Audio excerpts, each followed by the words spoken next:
in today's video, it's a little bit jumped all over the place because I was filming this all in process and I was kind of just knocking things out. I was trying to mostly focus on putting my car back together because this is my daily driver and I don't need a relapse of summer and not having a car for 3 months. So pretty much in this past episode, we ended up deleting one of the plates. So hopefully that's about like ½ an inch thick or a little bit smaller than that. Hopefully that will suck down the supercharger just enough so my hood, which you guys will see probably next video, will be able to go on and hopefully clear everything and maybe I won't have to cut a hole in my hood. Last night we started the car, but it was screaming like all hell was breaking loose and I didn't really know why it was doing that. But what I think was what happened was I was getting greedy and I didn't hook up the bypass valve, which is down there. I don't know if you can see it, but either way, the bypass valve in the back. And if you don't know what the bypass valve is, on these superchargers, what it does is it recirculates air. So all the hot air and pressure can recirculate through the system to keep boost when you need it, but also not storing so much air that it's overworking the supercharger gears and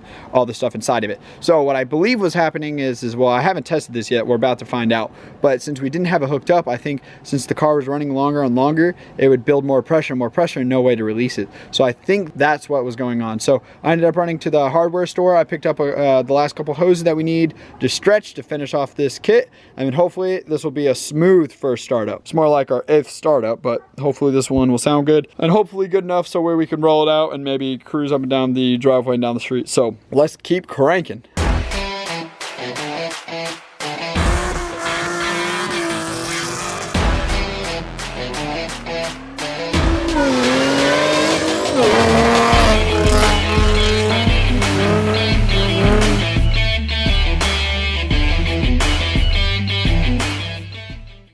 So now we're testing out the pump and seeing if everything's hooked up correctly before we add the coolant. So we use this power probe to jumpstart the pump so we could actually start circulating the coolant to see if we have any leaks. Now you can pour some coolant.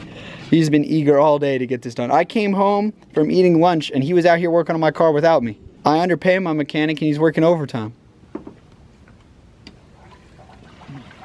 Starts draining. Well, not draining, well, it gets all the air out of the system, but I mean, it's not dropping too much now, which is pretty cool. But as you see, he just runs it straight to the little connector. Wow, I think we did pretty good. That might be it. I don't see any leaks on the side of the supercharger. If there's leaks on the inside of the supercharger, the exhaust will change colors, huh? So the next thing that we're about to do is, so we ended up buying this little fuse box extender. So we're piggybacking off of one of the original fuses. So we'll have accessory power. So every time we turn on the car, the fans and the pump will click on. Now we're gonna test to make sure the fans work. Yes. And you can hear them, they're pretty loud. And I can feel them on both hands. One step closer. So update, we're actually going to yank off this little crimp because auto part crimp and we don't trust it. So we have better weather tight ones and they have a good solder in the middle. So we're going to swap this to one of our own and we're going to crimp the orange wire that was just wrapped around before, and we're just going to make this a little bit cleaner and just to clean up the setup. So coming up on the last thing, I should have thought about this, but I didn't. This is one of the hoses for the evap, and I had to extend it, well, I guess about 4 inches or so to fit this on here. We just put on the fitting on one side. Now we're about to cut it to length and install this, and hopefully it should be the first smooth startup.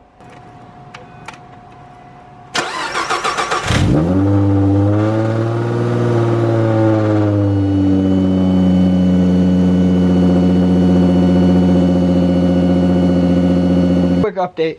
We just got off the phone with Tom Miranda, and he said that it should be a vacuum leak thing. So one of our hoses isn't connected up, or we have a vacuum leak somewhere. So I have a bottle of soapy water, and we're gonna turn on the car and spray and see if we can find where it's leaking. And then we'll go from there. And we ended up figuring out if we sprayed this back corner where this gasket is. What's weird is we're spraying with water and soap. We were thinking that it would show bubbles. But when we sprayed, it almost sounded like it took away the noise. What we're gonna try to do is we're gonna take off all this stuff above it, and then we're gonna try to maybe either tighten the bolt or go see if we need to RTV this. So to be continued. So it's a little bit past the last update that we had, but we took everything apart and I ended up finding one of the bolts on the elbow were loose. So we were like, oh, maybe that could be it. So we took it all apart just to put it all back together to find out where we thought the leak was. It's still leaking from there. So we think we have confirmed that it's a gasket leak right over here. We should have left everything on there. And you want to try to tighten that back bolt down a little bit and then try to start it? That's what I was trying to do. I should have done it when We did all that, huh? Yeah, when the elbow and stuff was off, because I can't get the Allen wrench to it. I guess we'll take off these two things again and try to tighten it, because it's like right back there. So we'll create some room, try to see if it'll fit, and then hopefully we can just tighten it and call it a day. But if that's already leaking like that, I'm kind of worried about us trying to push a boost and will it start to leak. So we'll update once we get this tightened and we'll go from there. We ended up taking off the whole setup on the gasket. We went around spraying the soapy water and we could see where the water was seeping in on the gasket. So it was underneath the gasket on the plate. So we think when we were pinching down, it just started lifting up a little bit. So we're planning on taking our finger and running a little edge of RTV around the edge of the plate on the intercooler. So when we put the gasket down, it'll press into it. And then we're gonna put everything, tighten it down, let that sit for about an hour. And then we're going to torque it down to spec so it can fully seat and cure. And hopefully that will take away our gasket leak or our issue right now. Hopefully this fixes it.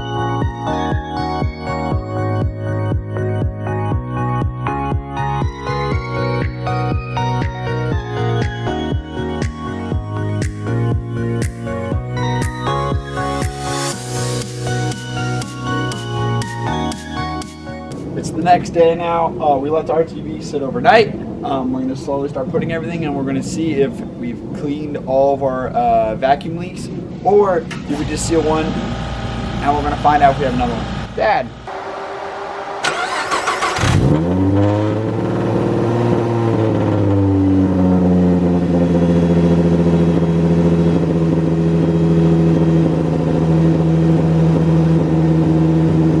Last clip you heard the car running.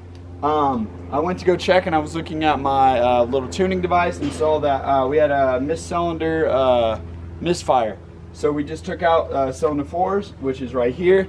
We looked at the gapping. The gapping was 29. We bumped it up a little bit to 30. I mean, all still in ballpark. And we put some grease, what is it called? Dielectric grease on the spark plug. That should also help. So now we're going to start it up for the second time and see if that still happens. So.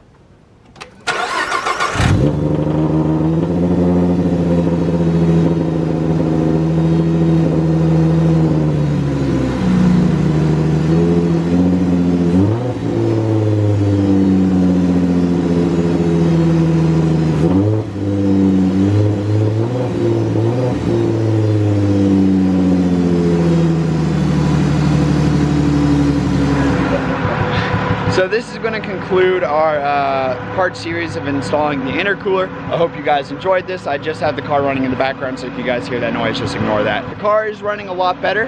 I'm going to try to get a couple more clips, and I'm just letting it warm up right now to see if it does throw any more codes or if it does anything weird.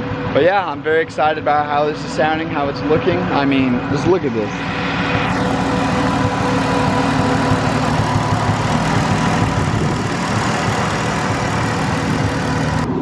Sounds good, looks good, but it's a little dirty.